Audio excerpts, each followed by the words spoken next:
വിദേശത്ത് ജോലി തേടുന്ന എഞ്ചിനീയറായ മനുവർമ്മ മുംബൈയിൽ കർക്കശക്കാരിയായ ബോസ് പ്രിയ നായരുടെ എക്സിക്യൂട്ടീവ് അസിസ്റ്റന്റായി ചേരുന്നു. പ്രിയയുടെ ക്രൂരമായ പെരുമാറ്റം മനുവിന് വലിയ ബുദ്ധിമുട്ടുണ്ടാക്കി.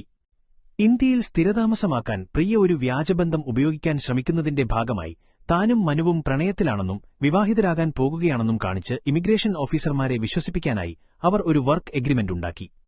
തങ്ങൾ യഥാർത്ഥ ഭാര്യാഭർത്താക്കന്മാരാണെന്ന് കുടുംബത്തെ ബോധ്യപ്പെടുത്താനായി പ്രിയയെയും കൂട്ടി മനു കേരളത്തിലെ തന്റെ വീട്ടിലേക്ക് പോകുന്നു. യാത്രാമധ്യേ മനു പ്രിയയെ നന്നായി ബുദ്ധിമുട്ടിച്ചു. കേരളത്തിലെത്തിയ പ്രിയ തന്റെ കൊട്ടാരസമാനമായ വീടും സ്നേഹനിധിയായ കുടുംബാംഗങ്ങളുമുള്ള ധനികനായ മനുവിനെ കണ്ടു ഞെട്ടുന്നു. മനുവിന്റെ അമ്മയോട് താൻ വിവാഹം കഴിക്കേണ്ടി വന്ന സാഹചര്യം അവൾ തുറന്നു പറഞ്ഞു. അമ്മ ആദ്യം ഞെട്ടിയെങ്കിലും പിന്നീട് പ്രിയയെ അകത്തേക്ക് സ്വീകരിച്ചു. എന്നാൽ മനുവിന്റെ അച്ഛൻ മനുവിനോട് മിണ്ടാറില്ലായിരുന്നു.